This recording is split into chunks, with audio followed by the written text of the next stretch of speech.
You start dealing with a series of shootings. It's a little out of the ordinary.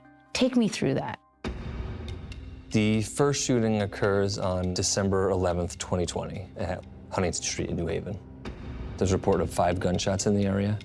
The residence was struck multiple times. The house was occupied, but nobody was hit. When police responded, they located multiple .45 caliber shell casings at the scene. There's a second shooting that occurs January 15th, 2021. The third shooting occurred February 5th. A fourth incident occurred on February 6th. It's another residence. It was occupied, but nobody was hurt inside. There were 5 rounds that were shot into. It was occupied. Fortunately, nobody was hit. The residence was struck multiple times by gunfire. Nobody was injured. Patrol officers located one .45 caliber, located multiple casings, .45 caliber. .45 caliber shell casings were located at the scene. 4 shootings over a few months. Do they have anything in common? The common denominator was the caliber of the gun that was used. It's .45 caliber casings that were located at all 4 of those scenes. And in the last 2 shootings, there was a description of a dark-colored SUV. Are officers concerned that at some point, someone is going to get hurt? Yes. 8:30 Saturday night, residents in the East Rock neighborhood heard the distinct sound of gunfire.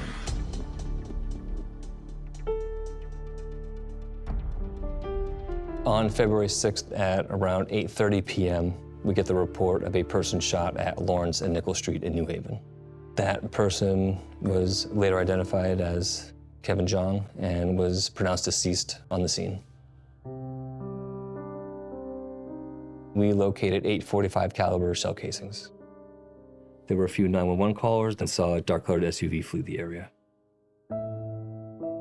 A sense of shock and sadness has settled on the Yale University community after the Saturday night shooting death of grad student Kevin Jiang. What's up, everyone? Welcome to another episode of Fitness with Kevin. I'm Kevin. It still doesn't feel real. You know, like it still doesn't feel real.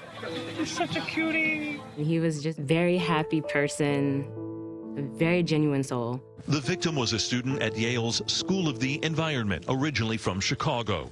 He was an Army vet who posted on Facebook just a week ago his joy in getting engaged.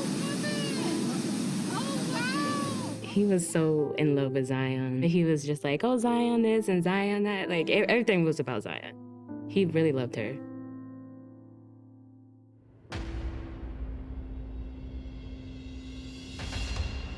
So you guys walk up to the scene. What do you see? Kevin's body, he was laying on his right side.